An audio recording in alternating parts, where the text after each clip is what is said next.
Bapa di dalam sorga, kembali kami mengucap syukur dan berterima kasih untuk kasih kemurahan-Mu. Engkau jaga lindungi kami dalam istirahat kami, dan Engkau bangunkan kami pagi ini dengan kekuatan, kesehatan, dan berkat yang baru. Terima kasih Tuhan, kami percaya Engkau akan bangunkan lagi saudara-saudara kami yang lain boleh bersekutu bersama kami. Dan kami percaya Engkau juga hadir di tengah-tengah keluarga Ibu Feni Thomas Tato di Merauke. Engkau mau jamah, mau pulihkan kesehatan beliau dan keluarganya. Terima kasih Tuhan untuk kasih kemurahan-Mu sebentar. Penuhkan setiap kami dengan Roh Kudus-Mu setiap saat. Sebentar kami akan membaca sebagian dari firman-Mu. Biar Roh Kudus menolong kami untuk mengerti dan mengerjakannya dalam hidup ini. Dalam nama anak-Mu Tuhan Yesus Kristus kami berdoa dan ucap syukur. Haleluya. Amin. Aduh.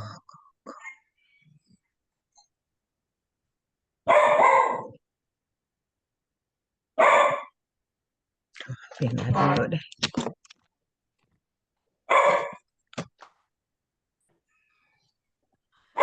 Bapak Ibu, kita akan membaca firman Tuhan dari Mazmur 128 ya. Tapi saya akan buka dengan cerita Mazmur yang berapa, Pak? Maaf. 128. 128. Ya, makasih. Dalam perjalanan hidup ini saya banyak sekali membaca atau mendengar cerita di mana pasangan suami istri itu kelihatan baik-baik saja, tetapi ternyata banyak yang sudah jalan masing-masing, yaitu dengan teman baru, teman dekatnya masing-masing. Ketika saya membaca dan mendengar berita-berita seperti itu, saya berpikir begini, apa mereka tidak takut Tuhan ya? Karena itu yang saya ajarkan ke putri saya,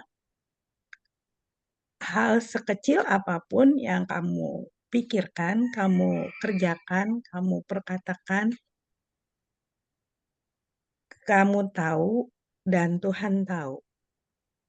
Kamu sukses membohongi semua orang termasuk mama, tapi tidak dengan dirimu sendiri dan Tuhan.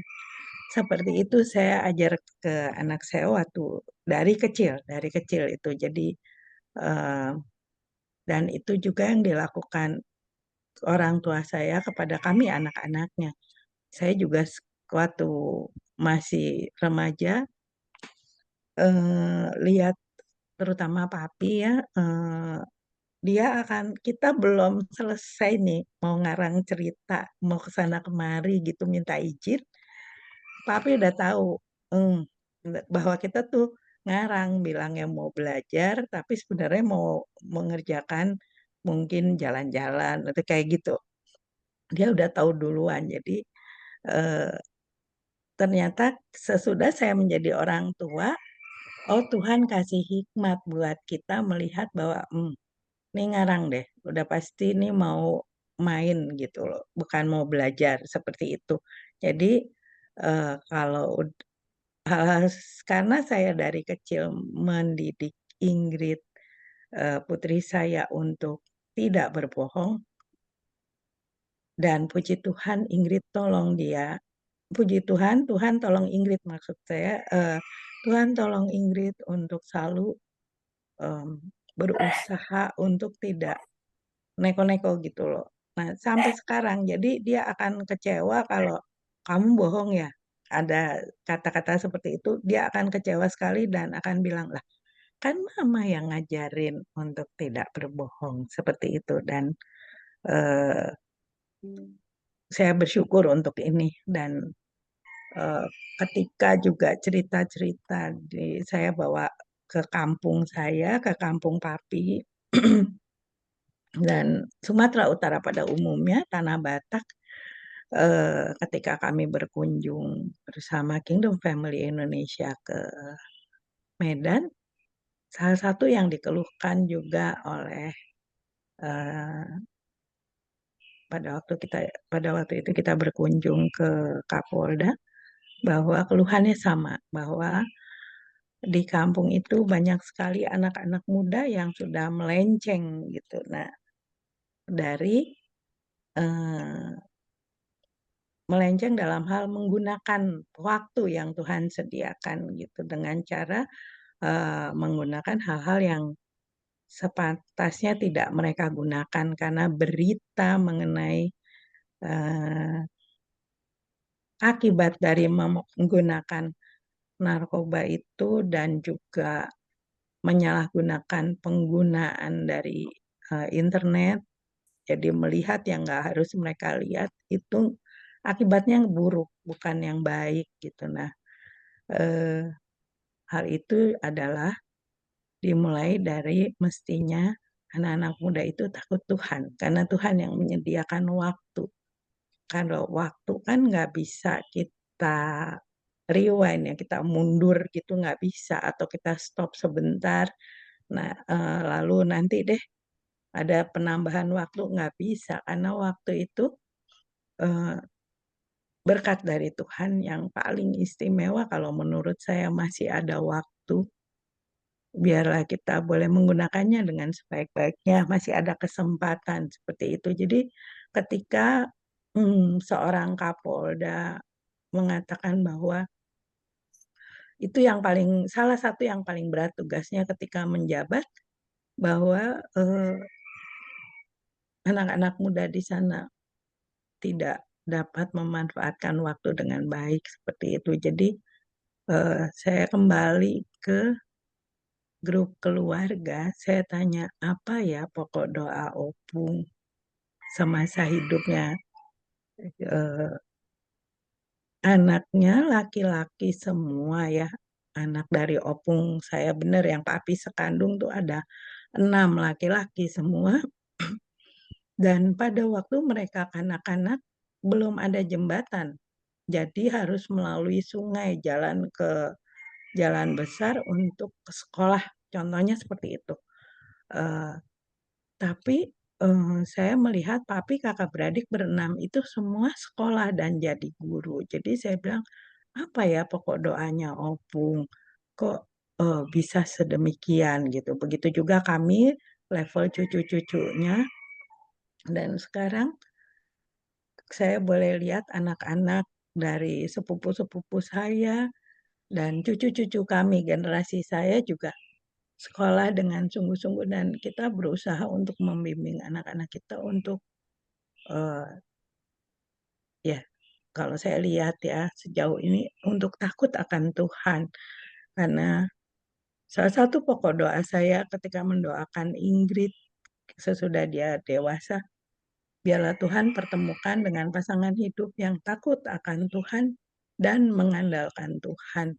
Itu pokok doa saya. Nah, ketika kami bincang-bincang dengan sepupu-sepupu, salah satu sepupu saya mengatakan, itu udah mencakup semua dong. Kalau takut akan Tuhan dan mengandalkan Tuhan, ya aku mintanya seperti itu. Eh, dan puji Tuhan, eh, menantu saya seorang Batak juga. Itu yang juga dipertanyakan Ingrid ketika dia dilamar. Apa namanya, di orang Batak ada masa perkenalan dulu, belum langsung dilamar sebetulnya, tetapi ketika berkenalan itu di situ langsung diutarakan oleh ibunya untuk melamar gitu, karena dia datang dengan rombongan juga. Nah, malamnya di rumah Ingrid bertanyanya itu, saya udah berapa kali juga share di sini bahwa Mama mendoakan aku untuk dapat orang Batak juga ya, dia bilang gitu. Saya bilang, lah kita kan berdoa bersama. Saya bilang, apa pernah kamu dengar Mama minta harus orang Batak? Kan Mama mintanya yang takut Tuhan dan mengandalkan Tuhan. Puji Tuhan, Tuhan sediakan seperti itu. Nah, jadi Bapak Ibu, eh, ketika kita takut akan Tuhan dan mengandalkan Tuhan, kita nggak perintah-perintah Tuhan ya mestinya. Minta sih boleh, saya selalu katakan minta apa aja boleh sama Tuhan karena Dia Maha. Tetapi kan nggak bisa eh, harus mauku gitu. Karena Tuhan Yesus juga mengajarkan hal yang sama ketika Dia berdoa, kiranya cawan ini boleh lalu, tetapi kehendakmu, bukan kehendakku, kehendakmu lah yang jadi.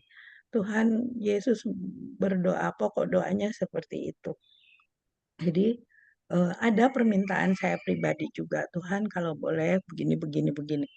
Dan itu doa itu sudah puluhan tahun Tuhan belum kasih gitu permintaan ini. Tapi saya percaya dia punya rencana yang jauh lebih indah dari apa yang saya pikirkan. Tapi tetap salah satu pokok doa itu tetap saya ajukan gitu. Cuma dengan berjalannya waktu, pasti Tuhan punya rencana yang jauh lebih baik ya. Satu waktu jika Tuhan kabulkan, pasti itu adalah waktu dan takaran yang terbaik. Saya menghibur diri saya seperti itu karena dalam perjalanan hidup ini eh, banyak sekali kejadian yang mengajar saya untuk eh, ketika kita berdoa, ketika kita menikmati kasih kemurahannya. Oh, maksudnya ini berarti. Saya belajar seperti itu. Jadi eh, bersyukur dan bersabar itu kekuatan saya pribadi. Saya percaya Bapak Ibu juga boleh menikmati hal ini karena dengan bersyukur dan percaya kepadanya semua akan baik indah pada waktunya. Oh, mari kita baca Mazmur 128. Mazmur 128 mengatakan, berbahagialah setiap orang yang takut akan Tuhan, yang hidup menurut jalan yang ditunjukkannya. Kita bisa lihat apapun cerminnya adalah Alkitab. Jadi kalau kita lihat dan cerita dari orang-orang yang mungkin berpikir bahwa hidupnya udah enak banget dengan mengambil yang bukan haknya. Nah, itu kita bisa kembali ke hukum Taurat. Salah satu hukum Taurat adalah jangan mencuri. Jadi kita bisa lihat akibatnya itu ngeri banget. Kita nggak usah sebut nama si A si B, tapi kita sama-sama lihat di berita-berita mungkin di awal bulan ini atau di akhir bulan lalu bahwa salah satu berita itu hoax atau betul juga kita sama-sama saya pribadi nggak bisa tahu persis ya karena saya juga nggak mengikuti terus-menerus gitu loh bahwa salah satu pejabat polisi yang anak Tuhan dia korupsi cukup besar dan terjadi pembunuhan di rumahnya yang seperti itu berita seperti itu dan terakhir kemarin yang saya baca sudah betul meninggal. Saya bilang berapa kali beritanya dari kapan berapa bulan sebelumnya meninggal terus tiba-tiba ada berita baru mengatakan dia meninggal. Tapi kalau kita akan takut Tuhan, berbahagialah setiap orang yang takut akan Tuhan, yang hidup menurut jalan yang ditunjukkannya. Salah satu aturan yang ada yaitu hukum Taurat. Ketika kita mau melakukannya, maka ya memang sulit. Hanya Tuhan Yesus yang menyempurnakan segala sesuatunya. Untuk kita sulit, tapi kalau kembali lagi ke Alkitab, kita diajar lagi. Berbahagialah setiap orang yang takut akan Tuhan, yang hidup menurut jalan yang ditunjukkannya. Apabila engkau memakan hasil jerih payah tanganmu, berbahagialah engkau dan baiklah keadaanmu. Artinya, kita harus bekerja dengan sungguh-sungguh baru kita boleh makan hasil dari kerja kita yang sungguh-sungguh itu, bukan mencuri, bukan mengambil milik orang lain, tapi benar-benar dari hasil kerja kita. Jangan nanti ada yang bilang ya itu kan bekerja juga. Waduh, repot ya kalau menghalalkan segala cara dengan mengatakan ya itu kan bekerja juga. Pekerjaan seperti apa yang baik dan benar gitu ya itu di sini betul-betul apabila engkau memakan hasil jerih payah tanganmu, berbahagialah engkau dan baiklah keadaanmu. Kalau dari hasil mencuri pasti nggak baik keadaannya, pasti satu waktu ketahuan karena dirimu sendiri dan Tuhan tahu. Istrimu akan menjadi seperti pohon anggur yang subur di dalam rumahmu. Anak-anakmu seperti tunas pohon zaitun sekeliling mejamu. Saya nggak tahu Bapak Ibu pernah lihat pohon anggur nggak? Karena salah satu sahabat kami di sini, salah satu penetua di gereja, rumahnya dekat di daerah Jakarta Selatan ini, dia beli pohon anggur di pot, dia pajang di depan pintu rumah untuk mengingatkan mungkin ya maksudnya dia salah satu ayat ini. Dan itu penuh dengan buah anggur. Kita semua gini, Amang belum dipanen nih. Ternyata dia sayang, jadi karena itu bagus banget gitu, penuh dengan buah anggur. Nah, saya kembali ke sini waktu saya baca ayat ini, lalu saya bilang, bah, istrimu akan menjadi seperti pohon anggur yang subur, penuh dengan buah-buah. Apakah buah-buah itu, kalau pohonnya bagus, pasti buahnya bagus. Seperti itu. Jadi kita bisa lihat ke sana bahwa kalau eh, seorang ibu, seorang istri melakukan tugas pekerjaannya dengan takut Tuhan dan mengandalkan Tuhan, kita percaya Tuhan pasti memberkatinya seperti pohon anggur yang subur buahnya, anak-anaknya juga akan diberkati dan karena guru pertama dari anak-anak adalah orang tua, adalah ibu. Jadi anak-anak itu akan meniru ibunya dan eh, menjadi tumbuh menjadi anak-anak yang takut akan Tuhan dan mengandalkan Tuhan. Anak-anakmu seperti tunas pohon zaitun sekeliling mejamu. Eh, kalau saya melihatnya di Athena ya, kan itu tanah batu ya, bukit batu kayaknya daerah sana. Tapi yang namanya pohon zaitun itu tumbuh bentuknya seperti dari tadi pagi saya pikir seperti apa ya. Jadi kalau dilihat dari jauh dia kayak pohon beringin, apa namanya lebat daunnya, rantingnya. Nah seperti itu. Daunnya kecil-kecil, tapi pohonnya pohon kayu yang besar seperti itu. Dan buah zaitun juga kecil-kecil, tidak besar, tapi penuh di pohon itu. Jadi anak-anakmu seperti tunas pohon zaitun sekeliling mejamu. Eh, Keturunan kita bisa berkembang, bisa banyak. Seperti apa janji Tuhan itu bisa terjadi pada Abraham, itu juga turun ke kita karena kita kan anak cucunya ya. Seperti itu. Sesungguhnya demikianlah akan diberkati orang laki-laki yang takut akan Tuhan. Contohnya Bapak Abraham ya, yang takut akan Tuhan. Kiranya Tuhan memberkati engkau dari Sion, supaya engkau melihat kebahagiaan Yerusalem seumur hidupmu. Yerusalem di sini sudah berapa hari ini dibahas bahwa itu adalah keluarga, mulai dari keluarga kecil, bapak, ibu, dan anak, lalu berkembang lagi. Kiranya Tuhan memberkati engkau dari Sion, supaya engkau melihat kebahagiaan keluargamu, kebahagiaan Yerusalem seumur hidupmu, dan melihat anak-anak dari anak-anakmu. Siapa sih anak-anak dari anak-anakmu?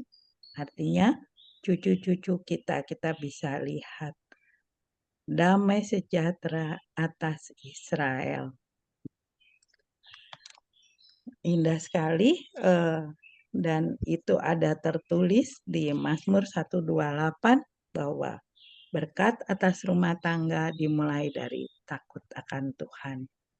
Jangan memaksakan kehendak, karena Tuhan Maha mengetahui waktu dan takaran yang tepat dari apa yang kita minta. Karena sama seperti orang tua, sama seperti kita sebagai orang tua, ketika anak-anak minta ini, minta itu, kan nggak langsung kita kasih ya, kita pikirkan dulu apakah ini bermanfaat, atau apakah ini sudah waktunya dia mendapatkan itu, atau oh ya baiklah, sekarang boleh untuk kamu, apa yang kamu minta. Kan ada gitu ya, jadi begitu juga dengan Tuhan menjawab doa-doa kita. Kiranya Tuhan berkemurahan menolong setiap kita untuk selalu mengandalkan Dia, untuk takut Tuhan. Mari kita bersatu di dalam doa Bapak Ibu. Bapa di sorga, kembali kami mengucap syukur dan berterima kasih untuk firman yang boleh kami renungkan pagi ini. Biarlah setiap kami boleh mengandalkan Tuhan dalam perjalanan hidup kami, apapun yang kami hadapi, pergumulan hidup baik, kesehatan, dan yang lainnya. Kami percaya Engkau akan tolong setiap kami untuk menyelesaikan pergumulan yang kami hadapi. Dan kami percaya Tuhan, Engkau tidak pernah meninggalkan kami sedetik pun. Ajar-ajari kami terus melalui firman-Mu, melalui pengajaran yang boleh kami nikmati, dan melalui perjalanan hidup kami boleh bertemu dengan banyak orang, dan kami boleh melihat pengalaman-pengalaman orang sebagai guru. Terima kasih Tuhan Yesus, bawalah kami berjalan dalam kebenaran-Mu dan ajarlah kami, sebab Engkaulah Allah yang menyelamatkan kami, Kau kami nantikan sepanjang hari. Dalam nama anak-Mu Tuhan Yesus Kristus kami berdoa. Amin. Amin.